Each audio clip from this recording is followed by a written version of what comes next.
everybody! This week on Ask Kristen, I'm talking about princesses, which means I'm also going to give you some alternative uses for tiaras, like an exercise headbands, a cool choker to accessorize your ball gowns, and some sweet summer sunglasses, which will probably block out no sun, but block out all the potential for strangers talking to you, because you'll look like this.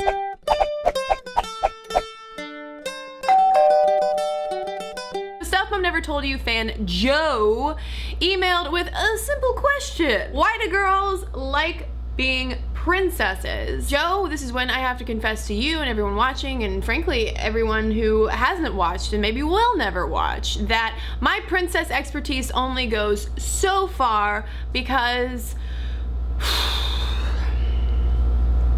I've never seen Frozen. I realize this might be arousing a mix of emotions, maybe some betrayal, confusion, inexplicable hunger. My hope is that together we can all just learn to let it go. Since I do have first-hand experience being a little girl, Joe's question got me thinking about whether I went through a princess phase. I don't think it was so much a princess phase as a professional woman phase, because I was really into playing teacher, nurse, not kidding at all. I really loved making fake checks that I would painstakingly make and then go fake grocery shopping so that I can then fill out my fake checks. I can only imagine friends coming over for a sleepover and me being like, who wants to balance a checkbook? Researching a more academic answer to Joe's question was really fascinating because, at least in Western culture, this association between little girls and pink princesses is not just an empty stereotype. Sociologists refer to this princess phase that many young girls go through, and also some boys as well. To the point, and I'm sure influenced by the Disney princess franchise, that it's almost a given that at some point when a girl hits 4, 5, 6, she's going to become consumed by all things princess. There was even a recent study out of Montana State University which analyzed what Disney princesses do all day in their respective storylines and found that their most common daily activities are talking to animals, singing, and dancing. Considering how much I talk to my dog and break out in spontaneous song, I'm kind of living the princess life, apparently. Another study out of the University of Connecticut, because seriously, there have been so many studies done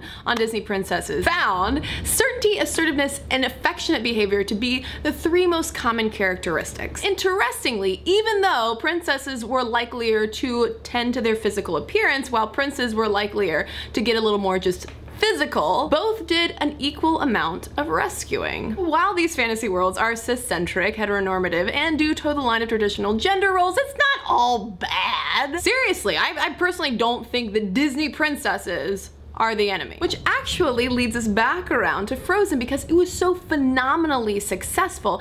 It led people past the typical line of questioning of what do I do about my daughters loving princesses so much to why do they love princesses so much? Over the Washington Post, a pair of psychologists wrote about why Elsa and Anna are so captivating to little girls, and they think that it has to do with how the Frozen universe can mirror little girls' individual universes. Due to our young developing brains, we are largely driven by emotion. In a lot of ways, because we're young, we're helpless. So you have that combination of helplessness and high intensity emotion, and you kind of get like a Disney plot line in a way. Add to the fact that the real romance in Frozen is a familial one, and it becomes even more relatable to kids. But in another study that I found looking at the more generic appeal of princesses, it also identified the social power inherent in the princess role as being part